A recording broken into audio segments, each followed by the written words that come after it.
Oi, turma, tudo bem com vocês? É, tá, deu uma congelada. Agora foi. Tudo bem aí? Bom dia, boa tarde, né? Aí já meu computador, vou abrir um parênteses antes de começar essa aula com vocês, já está num estado que se continuar, se essa pandemia durar mais uns 4 meses de aula remota, ele explode. Então tá, não sei até quando ele vai suportar esse ritmo de gravações de aula, não. Então pode chegar um momento que as aulas de minhas aulas só vão ver imagem e ouvir minha voz, porque a câmera já está pifando, o computador superaquece, e tá um negócio caótico. É, mas seguindo, né, na medida do possível, na última aula a gente começou a falar sobre o som, né, é, sobre esse tipo de onda mecânica, né? Como eu falei para vocês, a gente vai se aprofundar no som, no exemplo de ondas mecânicas e na luz, é, no exemplo principalmente das ondas eletromagnéticas. Então, na aula passada a gente conversou um pouquinho sobre o som, sobre as características do som, é, sobre como o som ele se comporta, né? É, e a importância do som, né, para a nossa vida, né, para a nossa comunicação, como o som ele é utilizado, o ultrassom, por exemplo, como o som ele pode ser utilizado para benefícios, para fins médicos, para tratamento de saúde, né, por exemplo, para comunicações de forma geral. Né. E na aula de hoje a gente vai falar um pouquinho sobre o que é a velocidade do som, né? E o que é como essa velocidade do som ela pode se comportar de acordo com os meios físicos em que ela está inserida, ou seja, como o som ele se comporta de acordo com o meio. Né? Então a gente já viu e conversou um pouquinho na aula passada, né, que as ondas sonoras elas se movimentam com velocidades diferentes, ou seja, o som ele não é como a luz que tem a luz tem uma velocidade fixa, né? É a única coisa na natureza que é fixa e não muda nunca, é a velocidade da luz. Então a luz ela tem uma velocidade que ela se propaga, né? O som não, o som ele dependendo do meio que ele se propaga ele vai assumir velocidades diferentes, ou seja, ele pode ir mais veloz ou ele pode ir mais lento, né? E a gente eu cheguei a falar na aula passada que ele se propaga mais rapidamente no meio sólido que no meio líquido, e no meio líquido mas se propaga mais rápido no meio líquido do que no meio gasoso. Né? Que a gente fala, mas é porque a gente escuta mais o som pelo ar, né? Mas o som ele se desloca de forma mais rápida pelos meios sólidos, depois pelo meio líquido, e pelo ar é o meio que ele se desloca de forma menos rápida ou mais lenta. Né? Que é o contrário, por exemplo, das ondas eletromagnéticas. Né? As ondas eletromagnéticas elas se propagam mais lentamente na água do que no ar, por exemplo. Então, por exemplo, a luz tem uma velocidade, mas quando a luz atinge a água, ela se propaga de forma mais lenta na água do que quando ela se propaga no ar, por exemplo. Mas é um comportamento diferente, vamos deixar a luz para a luz. Né? E, então, isso aqui é o cachorro aqui chorando embaixo da cama.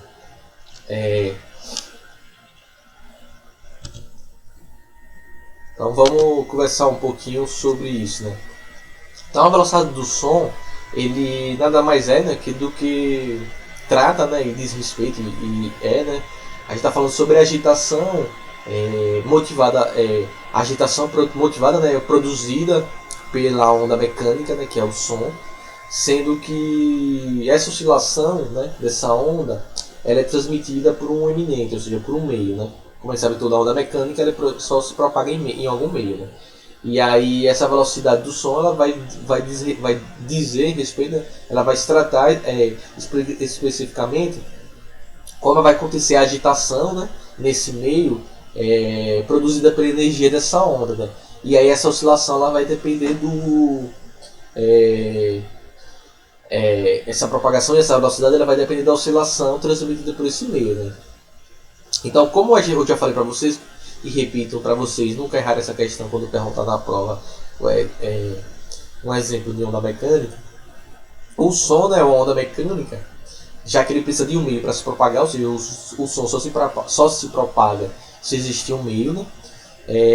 Mas o som, como eu falei também na aula passada, que eu falei que o som é uma onda tridimensional que se propaga em todas as direções e uma onda longitudinal, porque a vibração, que a propagação e a vibração do som é simultânea, né? Elas vão acontecendo de forma paralela, né? Ou seja, as ondas que viajam paralelamente, né? Paralelos,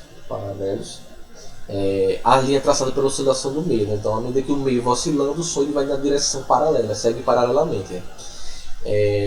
Então, assim, o som, como ele é uma onda mecânica, obviamente ele não se propaga no vácuo, ou seja, na ausência de matéria, porque ele precisa de partículas no meio para transportar essa energia, né? Ou seja, o som ele precisa que exista partícula, que exista matéria, e que essa matéria ela vibre, oscile para que ele consiga se propagar, para que essa energia consiga se propagar ao longo do meio, né? A velocidade sonora ela é aproximadamente de 343 metros por segundo, com uma temperatura de 20 graus Celsius. Por que eu estou falando de temperatura de 20 graus Celsius? Porque a temperatura ela também altera a velocidade de propagação do som. Isso é a velocidade do som no ar, certo? A 20 graus Celsius, é de 343 metros por segundo.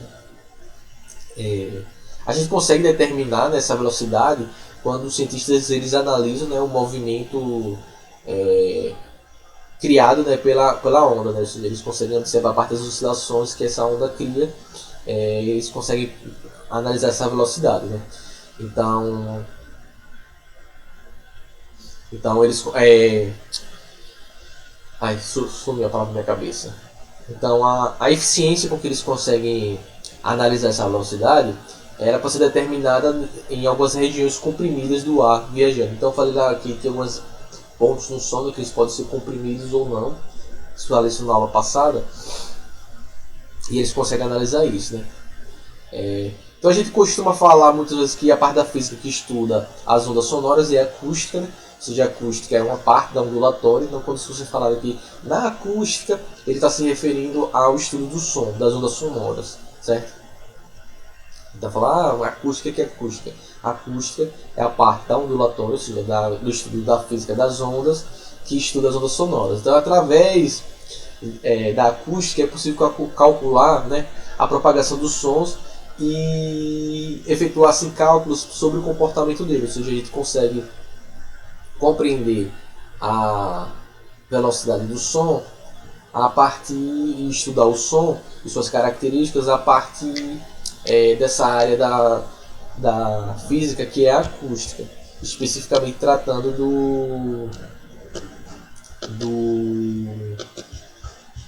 do som, certo? Antes de falar um pouquinho sobre a velocidade do som nos meios, tem uma coisa que a gente escuta também bastante, que é uma coisa que a gente fala da barreira do som.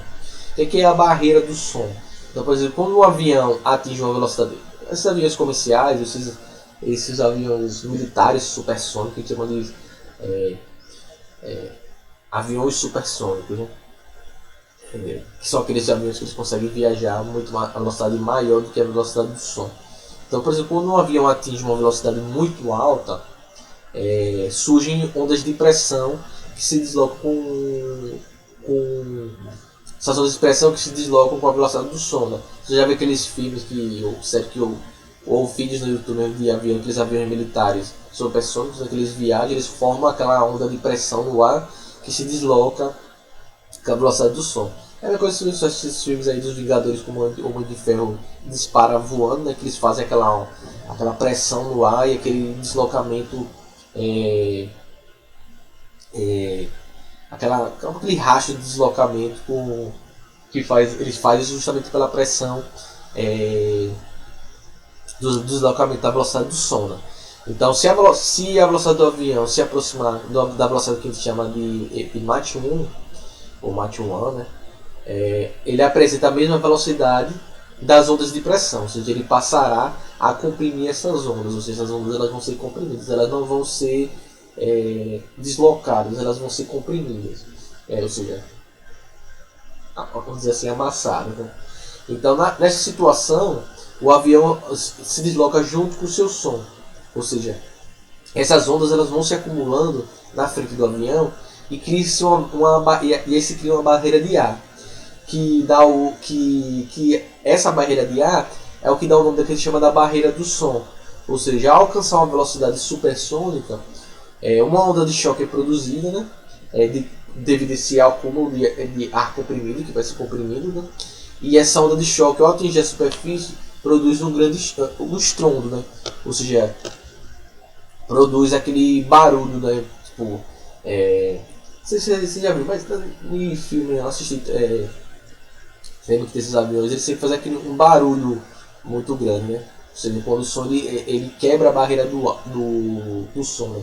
Por exemplo, aqueles caças, né, F-18, quando eles quebram a barreira do som, eles dão aquele estrondo, né? Porque se aquele ar foi sendo comprimido, quando eles atingem aquela velocidade, quando eles estouram essa barreira, é como se fosse uma grande explosão.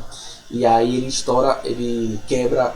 Quando isso acontece, é que a gente disse que aconteceu a quebra da barreira do som, né? E aí com a quebra dessa barreira do som, o avião se desloca, o avião ele vai indo junto com o som que ele produz, certo? Ou seja, ele vai, é uma viagem isso, né? Mas é isso, o avião ele vai se deslocando junto com o som que ele produz. Então essas ondas, quando eles vão se acumulando na frente do avião, né? Ou seja, quando o avião vai deslocando, na ponta ele vai produzindo, essas ondas vão se acumulando de som e de deslocamento de ar e cria essa barreira, né? E aí isso é o que chama da barreira do som. Espero que vocês tenham conseguido entender, né? Não é muito complexo, mas é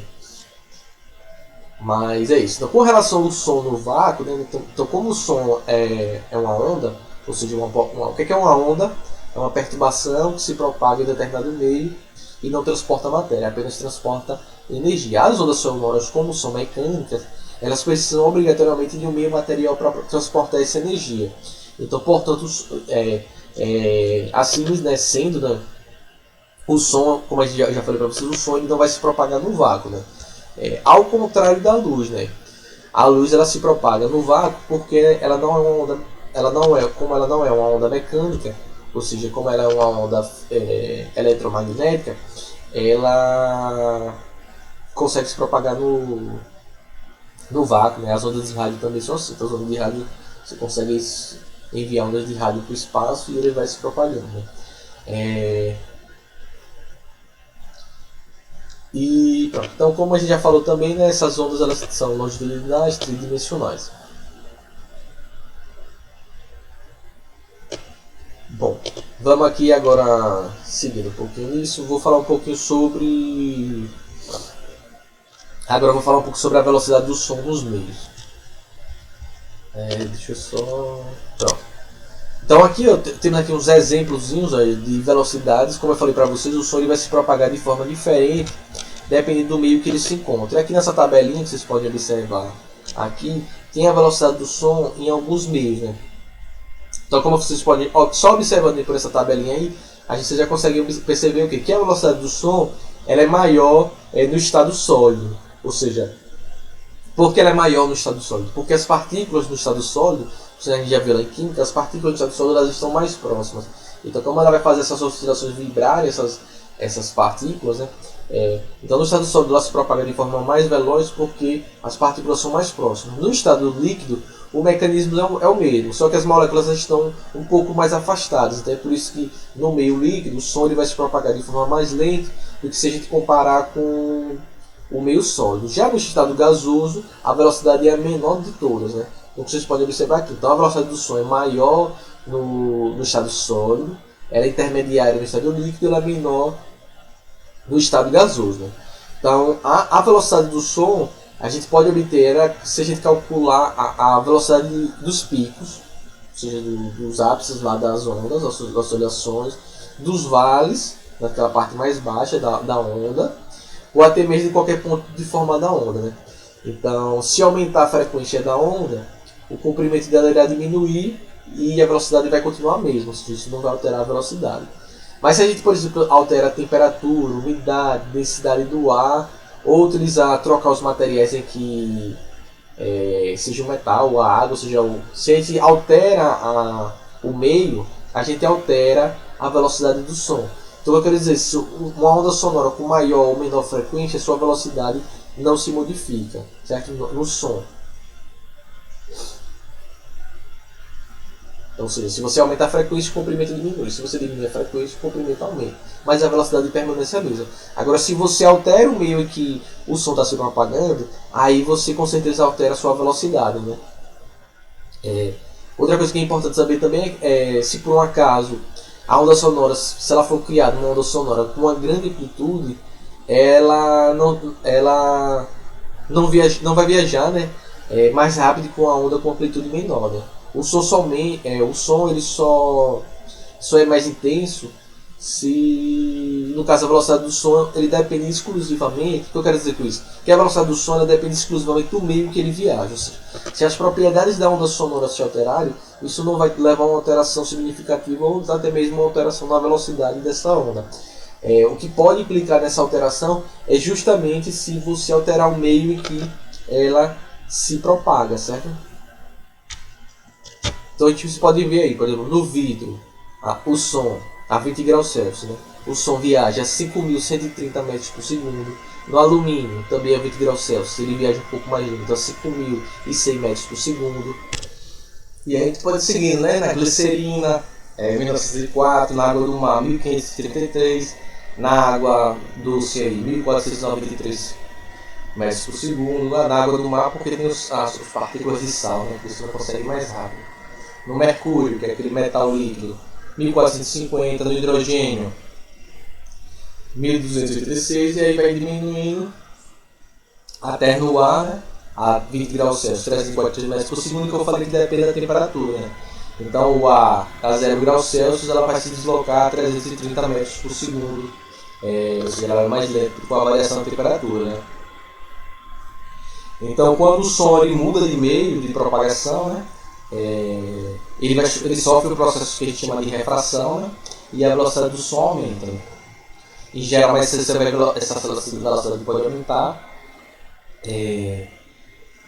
dependendo do se o meio for mais denso. Então, o meio mais denso ele vai se propagar mais rápido.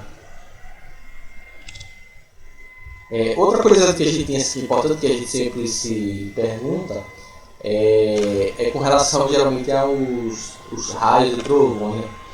Então, por exemplo, aí é uma comparação com a velocidade do som e da luz, né? Então, por exemplo, sempre depois de a gente escuta, a gente vê o raio, né, que é a luz, né? Vê os trovões, e nunca é o contrário, ou seja, você nunca vê o trovão é o som. Você nunca escuta primeiro o som para depois ver o raio. Que nesse caso aí a gente tem duas ondas diferentes trabalhando, né? A gente tem nesse caso o raio, que é a descarga elétrica, que libera a luz, que é uma onda luminosa, uma onda eletromagnética, e o som, que é o trovão, e aí nesse caso é uma onda sonora. Então a onda sonora do trovão se propaga no espaço, como eu falei para vocês, numa velocidade que vai lá mais ou menos aqui a 340 a 343 metros por segundo. Por outro lado, a gente tem a onda luminosa, que é o raio, que é uma onda eletromagnética, e ela não precisa de meio para se propagar, né? Mas a velocidade da luz, por exemplo, se propaga a 300, mais ou menos 300 milhões de metros por segundo ao quadrado, né? Ou seja, alguns zeros a mais, né, do que a do som. Então é por isso que primeiro a gente vê a luz e depois a gente escuta o som, né? Porque primeiro chega a luz na gente, porque ela viaja a mais ou menos 300 milhões de metros por segundo ao quadrado, e o som a 343 metros por segundo. Ou seja, a gente vê a luz primeiro e depois que o som chega, porque ele vem muito mais lento se a gente comparar com a luz, certo? Outro fenômeno que também é bastante interessante no som é aquele fenômeno que a gente chama do eco, né? O que é esse eco, né? O eco, ele nada mais é, né, do que por exemplo, em alguns lugares quando a gente fala, né, a gente consegue ouvir o que fala posteriormente, né? Quando você fala e aí depois você escuta novamente o que você falou, você escuta o que você está falando, né? Você está perto do seu ouvido, mas depois você escuta isso de novo, né? Essa situação ocorre em razão ao processo de reflexão do som. Ou seja, às vezes o som ele atinge alguma barreira, algum alguma parte, uma parede, um muro, uma montanha, uma coisa assim, e ele é refletido, ou seja, esse som ele bate e volta. Quando ele volta, nosso ouvido ele capta ele novamente. Então isso é o eco. Assim, o eco ele é um fenômeno que ele acontece com o processo de reflexão do som. Né? Então a gente consegue perceber e interpretar, né, a reflexão do som, e esse processo ele nos dá uma ideia mais ou menos de como o som ele se comporta diante de um obstáculo à sua frente. Né? E de acordo, obviamente, com a posição da fonte, ou seja, de quem está emitindo o som. Os sons refletidos eles podem ser percebidos, né, como um reforço, que são a reverberação, né, desse som que a gente chama do eco. Então a percepção desse fenômeno de eco, né, deve ser a capacidade de nossos ouvidos. Nossos ouvidos eles têm uma capacidade de distinguir dois sons que chegam até ele. Ou seja, dois sons diferentes que chegam ao nosso ouvido, a gente consegue distinguir esses dois sons. Então a capacidade do nosso ouvido de distinguir dois sons que chegam nele. E essa diferenciação de som ocorre dentro do intervalo que tem que ser superior a 0,1 segundo. Não é um segundo não, é 0,1 segundo. Entre a chegada do som emitido e do som refletido. Ou seja, se chegar dois sons ao seu ouvido e a diferença entre a chegada desses dois sons for superior a 0,1 segundo, nosso ouvido consegue distinguir esses dois sons. Se esses dois sons forem chegarem ao nosso ouvido em um intervalo menor que 0, não é um segundo, é 0,1 segundo, nosso ouvido não consegue distinguir eles. Certo? Então, se tiver dois sons que chegam no seu ouvido e eles chegam, por exemplo, ao mesmo tempo, você não distingue esses dois sons. Certo? Agora, se eles chegam com uma diferençazinha de 0,1 segundo, de mais de 0,1 segundo, a gente consegue distinguir esses dois sons. Então é por isso que a gente consegue perceber o eco. Porque o eco a gente emite, por exemplo, se for você falando, né, produzindo eco, você emite o som, seu ouvido capta, porque ele chega a estar mais próximo do seu ouvido, e quando ele bate, ele volta. Se tiver essa diferença de 0,1 segundo, de mais de 0,1 segundo, você falar, ele refletir no obstáculo e voltar para o seu ouvido, você consegue captar esse som. Você consegue diferenciar esse eco. Esse som é como se chegasse duas vezes no seu ouvido. Agora, se você fala e ele é refletido e ele volta para o seu ouvido em menos de 0,1 segundo, aí você não vai conseguir distinguir eles, certo? Você tem que ter essa diferença de 0,1 segundo e mais de 0,1 segundo para você conseguir distinguir o som emitido e o som refletido. É que nem tá o cara não sei se ele está falando hoje que está batendo palma, acho que ele está batendo palma, não. Aí na frente dessa parede, certo?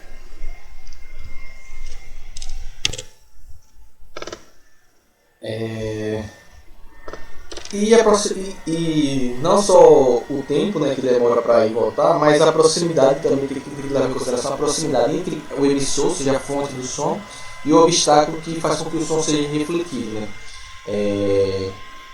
Esse obstáculo vai servir como reforço, né, para esse som, e aí vai depender da proximidade também que está entre a fonte e o obstáculo. Né? Quando o som refletido ele chega no nosso ouvido, é um intervalo menor de 0 do que 0,1 segundo, e não estamos tão próximos do obstáculo, né? Ouvimos o som refletido, né, sem que o emitido tenha sido extinguido completamente. Esse processo também pode acontecer. Né? Então o eco ele se caracteriza quando o som refletido chega aos nossos ouvidos após 0,1 segundo. Logo a gente consegue perceber distintamente o som emitido do som refletido. Porque se você está em uma distância menor, aí mostrando que seja 17 metros, já vou explicar por que 17 metros. Ou se o som refletido chega nos ouvidos em um intervalo que é menor que 0,5, a gente ouve o refletido, né? Mas não ouve, não consegue diferenciar, porque o som que foi liberado ele não foi completamente dissipado, né? Então a gente não consegue fazer essa diferenciação. Né? Então a gente consegue fazer uma relação matemática para conseguir entender o porquê disso. Então, por que tem que ser pelo menos uma distância de 17 metros? Se você tiver uma distância menor que 17 metros, esse som ele vai chegar antes do 0,1 segundo e você não vai conseguir distinguir se foi o emitido ou se foi o refletido. Da onde saiu esse 17 metros? A gente consegue fazer esse cálculo simplesinho, levando em consideração o que é a velocidade do som, fazendo no ar, né? Fazendo uma aproximação aí da considerando 340 metros por segundo, e 0,1 segundo. Professor, e esse 0,1 segundo é o quê? É o tempo que é a diferença de tempo que nossos ouvidos conseguem distinguir dois sons produzidos, né? Então esse 0,1 segundo é a diferença que o ouvido da gente consegue captar. Porque se o som se chegar ao som, ou seja, no eco, né? Porque o que nos interessa no eco é que o som produzido, a gente escute ele e depois a gente escute o som refletido, certo? Então a gente tem que ter um mínimo, nessas duas distâncias, tem que ter um mínimo de 0,1 segundo. Porque se isso acontecer, se você produz e reflete em menos de 0,1 segundo, se o ouvido não distingue, ou seja, a gente só vai escutar o som emitido, porque o som emitido não foi dissipado o suficiente, a gente não escuta o som refletido. O som é refletido, mas a gente não escuta ele. Então a gente tem que utilizar um tempo de pelo menos 0,1 segundo para distinguir isso. E a velocidade do som, que é de 340 metros por segundo. A área da imagem tem 17 metros, ou seja, 17 metros é a distância para que a gente consiga escutar o eco, né? Ou seja, se você tiver menos de 17 metros, você não vai ouvir o eco, né? Você tem pelo menos 17 metros ou mais para você conseguir escutar o eco. Então, como aí a gente usou a fórmulazinha assim, porque velocidade é igual a ΔS sobre ΔT, ou seja, velocidade é igual a variação da distância sobre a variação do tempo. Então, tá aqui a fórmula assim, velocidade eu botei x aí que a gente quer saber, que é a distância, e o ΔT que é o tempo, né? Então a velocidade a gente já sabe que é de 340 metros por segundo, e o tempo a gente já sabe que o tempo mínimo é de 0,1 segundo, certo? Então como eu faço a partir daqui, eu vou descobrir que x vai ser igual a 340 dividido por 0,1. 340 dividido por 0,1 é igual a 34 metros, certo? Então essa distância é de 34 metros. Só que ou seja, nessa velocidade, com esse tempo, para que a gente consiga ouvir o eco, a gente precisa de uma distância mínima de 34 metros. Se essa distância for menor que 34 metros, a gente não vai conseguir diferenciar o som emitido do som refletido. Ou seja, a gente não vai conseguir perceber o eco. Então a gente precisa de uma distância de 34 metros, mínima de 34 metros. Só que ali na imagem está dizendo que é de 17 metros, ou seja, a pessoa que está batendo palma ali, ela tem que estar a 17 metros da parede. Mas, professor, o cálculo que você fez não disse que a distância mínima é de 34 metros? Sim, é de 34 metros. Só que é 34 metros a distância que o som vai percorrer para ir e para voltar. Ou seja, para o som ser a distância de onde ele foi emitido, onde o cara bateu palmas, o som tem que ir até atingir a parede com o obstáculo e voltar. Essa distância tem que ser de 34 metros. Ou seja, a distância do som indo, do som emitido e do som refletido retornando. Então essa distância total tem que ser de 34 metros. Então se a distância entre a fonte de emissão e... Então essa é a distância do que o som tem que percorrer. Ou seja, então o som sai da fonte, o cara bateu palmas, vai até a parede, bate, refletindo e volta. Então esse caminho de ir e voltar é que tem que dar 34 metros. Mas a distância da fonte de emissão, ou seja, da pessoa batendo palmas, para o obstáculo, tem que ser de metade. Né? Ou seja, a distância tem que ser de 17 metros. Certo? De metade. Por quê? Porque 34 metros é a distância que o som vai percorrer. Mas a pessoa que está lá batendo palma, ela tem que estar o quê? A 17 metros, que é metade. Né? Porque é o som que vai e volta. Né? A pessoa não vai e volta. Então a pessoa ela tem que estar pelo menos a 17 metros ou mais, para que dê o tempo do som ir e voltar em 0,1 segundo, que é o tempo que nosso ouvido vai distinguir, e seguindo a velocidade de 340 metros por segundo, a pessoa tem que estar a 17 metros de distância, porque a 0,1 segundo nessa velocidade é a distância que o som vai percorrer para ir e para voltar. Então é 17 metros para ir, 17 metros para voltar. Isso é o som percorre. O som percorre 34 metros, mas para a pessoa é metade disso, né? Porque a pessoa tem que estar a pessoa não tem que estar a 34 metros, ela tem que estar pelo menos a 17. A pessoa, se ela tiver 34 metros, se a intensidade do som for suficiente para ela viajar, se a pessoa tiver 34 metros, o som tem que viajar o dobro, né? Então ela tem que viajar 68 metros para ir e voltar, entendeu? Então esses 34 metros aqui é a distância que o som percorre em 0,1 segundo a 340 metros por segundo. Mas para a pessoa escutar o eco, ela tem que estar na metade dessa distância, 17, que ela não precisa estar tão longe. Não. Então se a pessoa tiver 16 metros, quando o som voltar nessa velocidade, o ouvido da pessoa não vai distinguir. Se ela tiver 16 metros, 15 metros, 14 metros, de onde está produzindo o eco, certo? Agora ela pode estar a mais, mas aí o som tem que depender da intensidade do som para ver se ele consegue percorrer essa distância maior. Mas ele tem que estar a no mínimo 17 metros do obstáculo onde o som está sendo refletido, certo? Espero que você consiga entender esse cálculozinho aqui, simplesinho, e por que a pessoa que tem 17 metros e por que ela percorre 34 metros, certo? Qualquer dúvida, entre em contato comigo, fiquem bem, se cuidem e até a próxima.